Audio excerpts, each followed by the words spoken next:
Well, hello everybody. Welcome to P.B.M. Money. Today we're going to take a look at our annual game, where we are, where we're headed, and where we're likely to end up. We are through the month of August reporting this. Now, normally I would have brought this out right at the 1st of August, but we happen to be in the middle of a series, and I really wanted that series to stick together, so I decided to put this off. I'm also going to make another video, hopefully today, talking about well, the economy.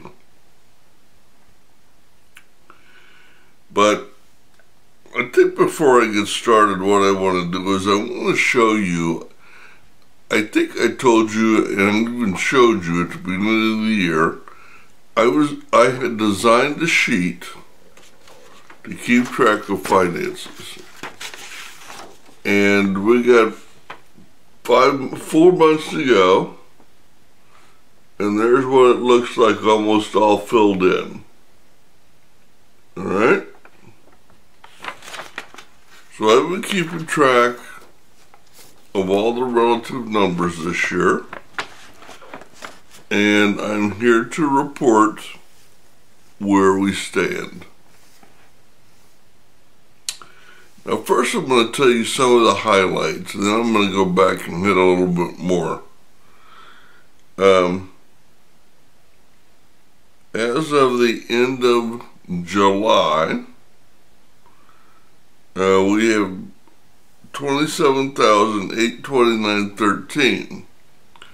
Now, let me put that in context for you. We had 3 goals. One was, my goal was to save $30,000 in 14 months. The God-sized goal was $35,000 because I didn't see any way we were going to hit that. And then the total amount I wanted in savings was $75,000. Okay, so we are at 27,829.15. I want you to know that at the beginning of the year, we unexpectedly went out and bought another little rental property. Okay, and I couldn't decide at the time, do I take that money out of the savings and show that we don't hit it, because we obviously saved the money. So I decided we're going to leave that number in, and I've got the exact number. But I left it in there and added it in through the year since we did save the money. But know that there's $16,000 less in there.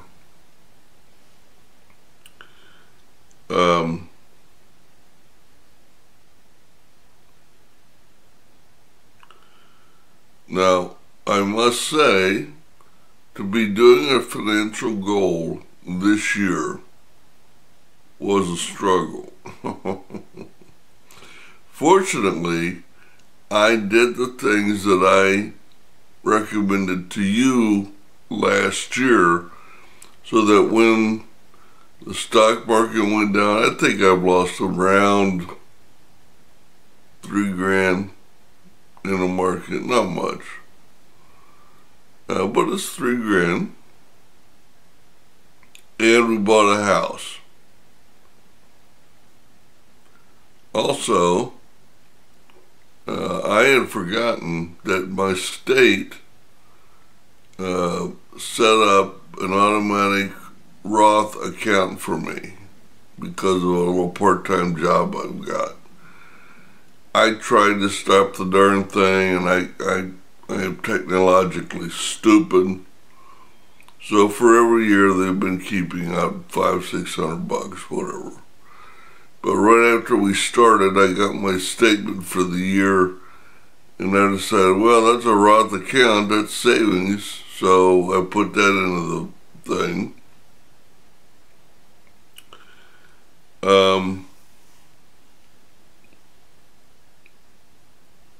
So after I looked at the numbers, I thought, okay, so if we're going to hit 42,000, we're going to need to save $2,834 a month for the next 5 months. If we're going to hit 35,000, we're going to need to save $1,434 a month. And if we're going to save 30,000, we're going to need to save less than that. So, and what we ended up saving is we're saving an average of $3,500 a month.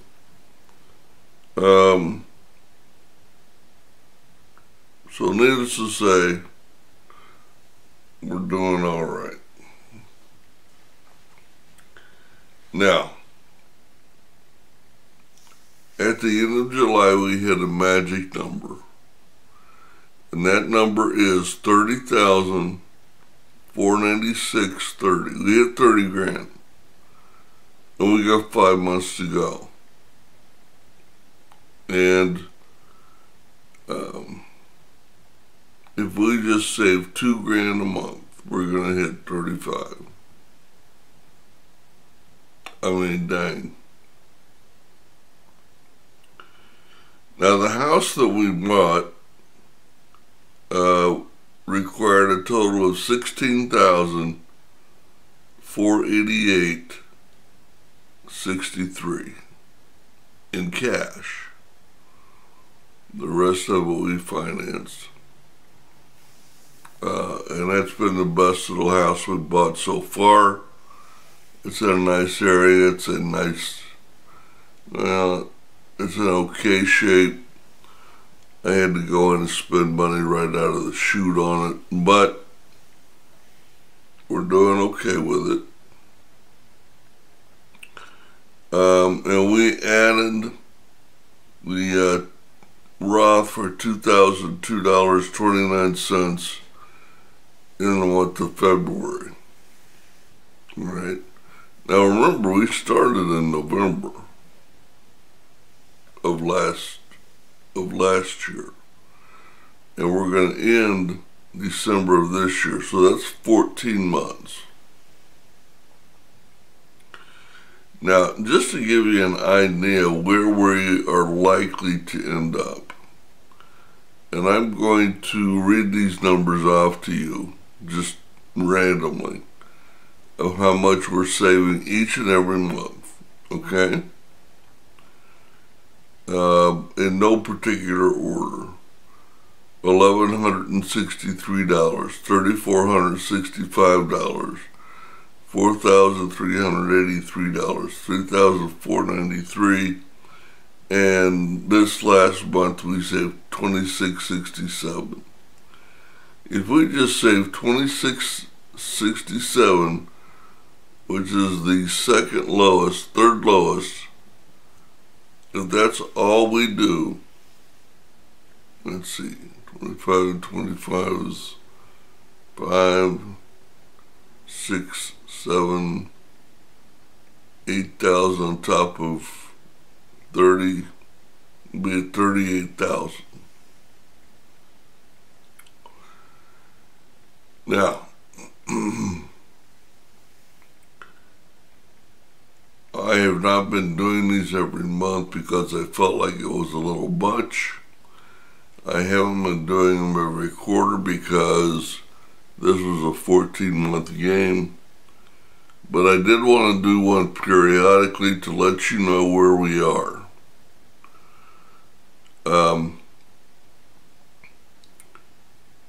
So we are up, I don't see any negatives in there. Now, we're up every single month so far. And I did go back and look at the stocks. When we started this, which by the way, I stopped putting money in the market November 1st, which is when we started our financial game, because that's when the market started dropping and I knew it. So I started in my stock account, had $4,900 in there. This month I had $3,900 ballpark. So my stocks have lost about $1,000. The ministry, we went from 4,200 in November to 2,200 this month. So we lost $2,000 in the ministry stock. So we lost $3,000, a little over $3,000 total. But this last month, the ministry stocks went up about $1,000. So we've been carrying $2,000, $3,000, $4,000 loss on the stock market on this page since we started. And to consider how far we've come, it's been quite an achievement.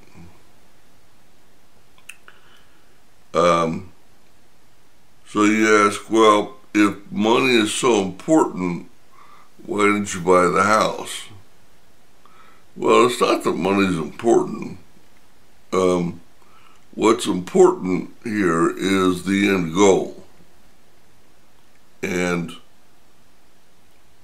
there came an opportunity where my realtor told me there's still a couple of good deals out there and they're right in your price range. If you want another one, now's a good time to do it.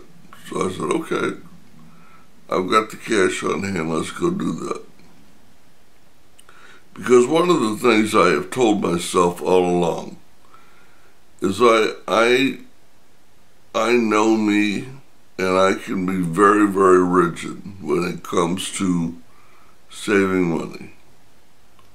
And that works to my benefit, but what it also does is it holds me back from opportunity. So I trust my realtor, and if he tells me now's a good time, then I will go do that. Now, this coming year, the goal is not to just buy a piece of rental property. I wish it were, because I would buy 4 or 5.